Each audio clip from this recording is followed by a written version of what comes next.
Olá, amigos do canal Spook Houses Casas Assombradas. Rodrigo aqui novamente para mais um episódio da minha vida no vlog do Tio Spook. Eu sei que vocês estão adorando essa playlist e eu estou aqui me remoendo, tentando lembrar todas as histórias para vocês. Bom, no último episódio, como vocês já viram, eu espero, que pesadelo. Eu estava completamente vulnerável a uma situação, diante de algo que eu não sabia o que era. Será que era minha imaginação? Será que realmente meus brinquedos tinham me convencido de que meu lado infantil realmente era infantil? Será que tudo aquilo que eu estava vendo era lógico? Será que tudo aquilo que estava se fazendo presente na minha vida naquele momento era verdadeiro? Será que aquele mal realmente existia ou se fazia tão forte assim, capaz de entrar no meu quarto, me afrontar, questionar meu irmão, me colocar contra meu próprio irmão? Seria isso uma história de Caim e Abel? Eu não sei. Mas parecia que o mal estava criando uma desgraça na minha família. Meu pai nervoso com as situações do trabalho, de poder trazer cada vez mais riqueza financeira para casa, eu sendo afrontado por uma energia que possivelmente viria dele, ou viria da casa, ou viria da minha imaginação, fazendo com que eu colocasse em risco o meu irmão, a minha família e principalmente a minha pessoa. Eu estava noites sem dormir, depois eu passei um período normalizando a minha situação e de novo eu sofri um ataque espiritual. Será que era espiritual realmente? Eu não sei, mas eu não podia falar para ninguém aquilo. Eu não podia dizer para ninguém o que estava acontecendo, porque em 1980 aquilo era insanidade, aquilo era loucura. Pessoas foram internadas em manicômios e hospícios por menos, e eu seria um deles. Eu tinha medo disso. Naquela época nós tínhamos medos relacionados ao que poderíamos nos tornar, um maluco. O que era aquilo que eu estava vendo? Eu não sei. 8 anos de idade. Vendo, escutando coisas. A melhor coisa era ficar quieto, de novo. Noites e noites em claro novamente, indo para a escola como um zumbi, dormindo pouco, problemas de atenção, problemas de estudo. A única coisa que eu chegava em casa era dormir. Dormia à tarde para poder aguentar a noite. Dormia à tarde para poder aguentar a noite. E eu não conseguia estudar. Não conseguia dedicar-me aos estudos e meu desempenho na escola estava indo muito ruim.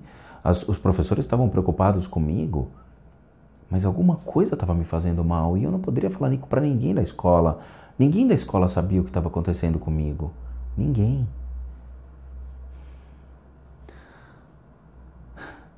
Até o dia que Deus agiu de uma maneira tão nobre.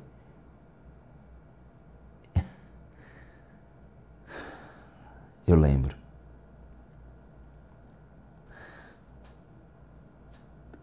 Aos 8 anos de idade, na minha escola, começaram a ser colocadas algumas aulas especiais. Aulas especiais que envolviam a gente chamava de, não é conduta moral e cívica, é organização moral e cívica, era alguma coisa assim, e nós começamos a ter aula de religião. Mas isso não era imposto até então, era uma opção o exercício de ter uma aula de religião, porque a minha escola era tradicional, era uma escola que prezava pelos bons costumes e prezava pela família, tá? Então ela começou a buscar ensinar religião para poder exercer não somente os bons costumes, mas alguns atos religiosos que são importantes para a constituição da família e que poderiam fortificar ainda mais os laços entre a igreja, a escola e a sociedade, tá?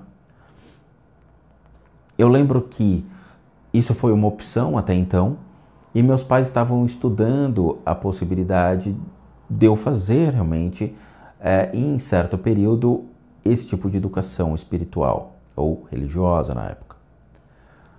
A minha mãe nunca tinha se preocupado em dar uma religiosidade aos filhos ou ver uma possibilidade dos filhos estarem ligados a uma crença. Mas muitas vezes a minha mãe escutou-me falando sobre Deus, perguntando sobre Deus, ou mesmo entender o que seria orar a Deus. E uma vez antes da gente dormir, meu irmão e eu, a minha mãe, ela tinha um costume sempre de chegar, verificar os travesseiros, colocar os filhos na cama, enrolar os filhos dentro de uma coberta, ter certeza que os filhos estavam bem acolhidos e bem quentes para que pudesse descansar. Em uma dessas noites, a minha mãe resolveu ensinar a orar.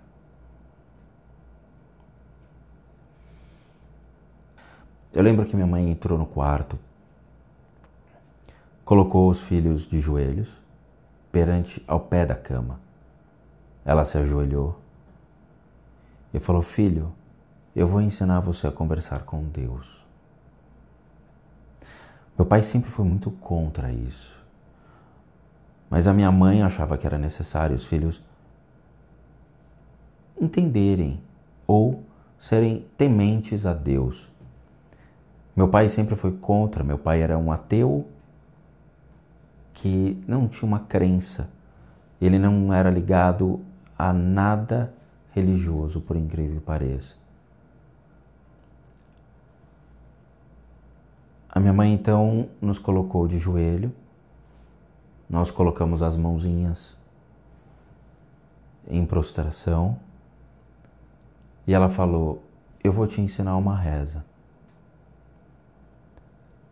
E foi aí que ela me ensinou 2 rezas. Ela me ensinou o Pai Nosso e a Ave Maria. Nós rezamos naquela noite. E eu falava: mãe, o que é isso? É a maneira de você falar com Deus. Mas mãe, eu peço ajuda a Deus todas as noites. Eu não sei se Ele me escuta. Mas todas as noites eu peço para que Ele me livre do mal.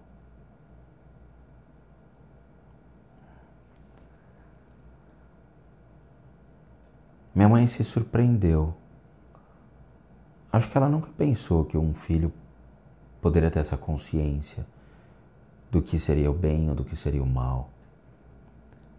E foi nessa hora que ela falou: então reze, sempre que você precisar, reze. E foi o que eu fiz. Todas as noites eu ajoelhava no pé da cama e fazia 2 processos. Eu rezava o Pai Nosso e a Ave Maria. E depois eu conversava com Deus. Eu pedia a Deus: não deixe mais o mal entrar no meu quarto. Não deixe mais o mal fazer mal a mim e a meu irmão. Não deixe o mal me afrontar. Não deixe o mal fazer com que meu pai caia ou que a minha casa caia. Não deixe o mal me prejudicar mais do que ele já me prejudica. Mas só o fato de eu esvaziar o meu coração, esvaziar o meu peito e tirar aquela sensação de pesar, me deu uma noite tranquila. E para mim foi um alívio, porque eu poderia estar falando com nada, mas só o fato de eu falar com alguém ou alguma coisa já era o suficiente para poder me acalmar, para poder me segurar ao longo de uma noite e ter certeza que nenhum mal iria me fazer cair em tentação ou me atormentar. Eu realmente precisava acreditar em algo que pudesse me proteger. E eu vou falar que aquela espadinha ficou anos embaixo do meu travesseiro. Mas eu precisava de algo maior, que acalmasse o meu coração. Então eu acreditei que Deus, que eu não sabia quem era, o que era, estaria lá no momento certo e na hora certa.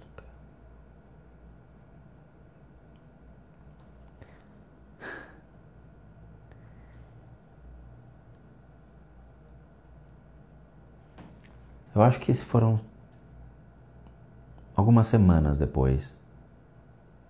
Obviamente que quando eu comecei a fazer esse processo de oração, eu não sei se afastou o mal, mas o fato de me acalmar já me fez me sentir mais aliviado.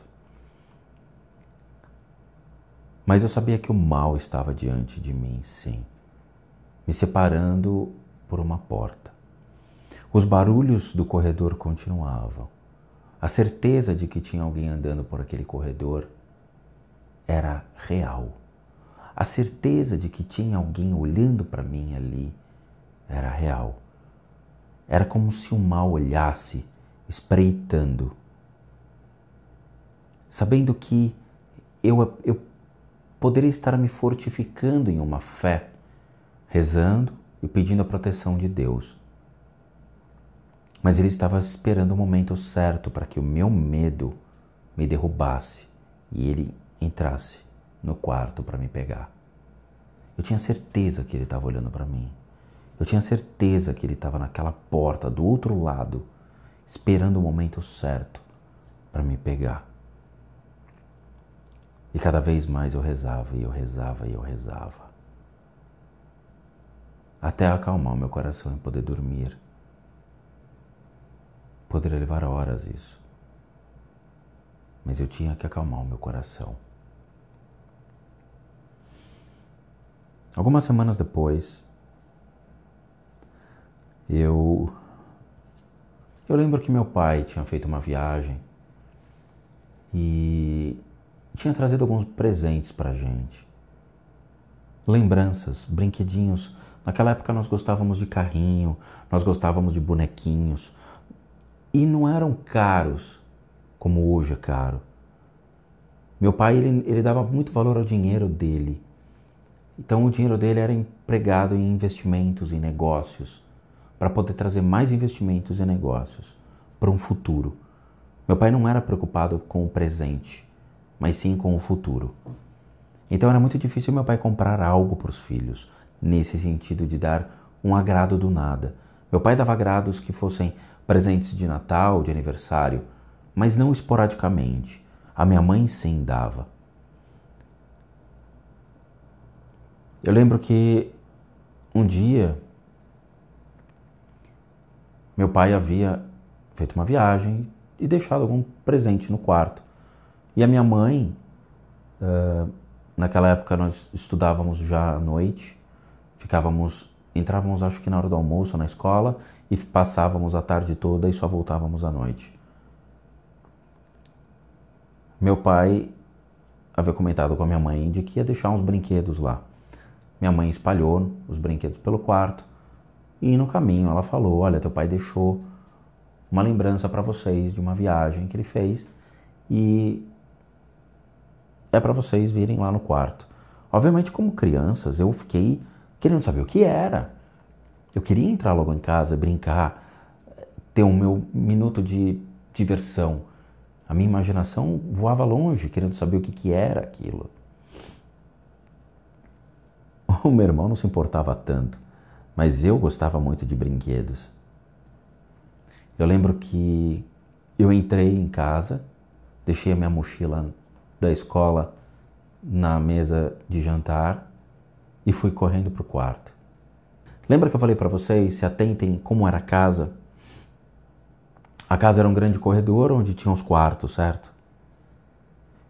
Quando eu deixei a minha mochila e entrei no corredor, eu fui andando no primeiro quarto.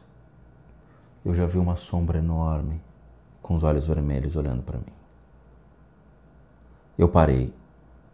Eu respirei bem fundo e falei, não. Ela olhou e eu só escutava na minha mente dizendo, nós vamos te pegar.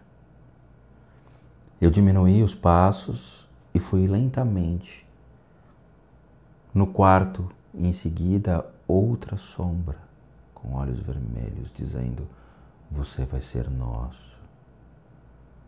Outra sombra se fez no banheiro que existia no corredor dizendo, nós vamos te pegar de novo. E eu abaixei a cabeça e eu continuei andando e só vinha as rezas, só vinham pedidos para Deus dizendo, Deus de novo não. À direita no quarto do meu pai, lá estava um vulto negro de olhos vermelhos, rindo. Eu entrei no meu quarto, encostei na parede, respirei fundo e disse, Deus, eu não quero isso para mim. Eu não quero isso para mim.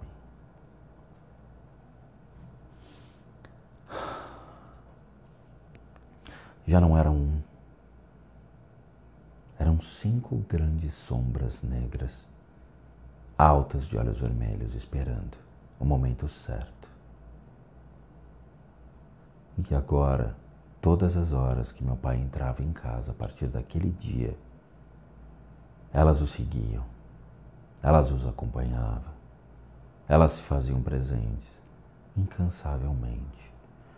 E meu pai se transformou numa pessoa estressada, nervosa, irritada e inquieta. Uma pessoa que eu não reconhecia mais. Eu não reconhecia mais. Em momentos ele sorria e em outros momentos ele esquecia completamente o que era sorrir, o que era brincar com os filhos. Ele estava preocupado em ler o seu jornal, em assistir o jornal na televisão, em saber mais e mais sobre as notícias econômicas do país. E os filhos, não. E aquelas sombras, sim, estavam mais preocupadas em mim. Eu nunca rezei tanto em toda a minha vida. Nunca rezei tanto em toda a minha vida. Eram noites rezando. E agora, além dos passos e da respiração, as batidas, eu escutava na porta do meu quarto isso.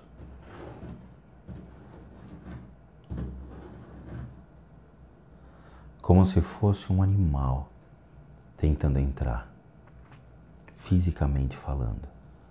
Arranhava, batia. E eu sentia batidas. Eram tormentos. Era como se fosse uma tortura para cima de mim. E se faziam cada vez mais presentes. Eu não sabia mais o que fazer. Meu apego era em um tal Deus, que uma criança de 8, 9 anos não tem a menor noção do que era. Em orar, orar, orar. Pai Nosso, Pai Nosso, Ave Maria. E orava. Eu já não sabia mais o que fazer. 5 presenças que acompanhavam meu pai, para cima, para baixo, para cima e para baixo. Onde meu pai ia naquela casa, sempre tinha alguém acompanhando por ele. Onde meu pai ia naquela casa, sempre tinha alguém o acompanhando. E eu os via perfeitamente. E onde estava Deus naquele momento que eu precisava?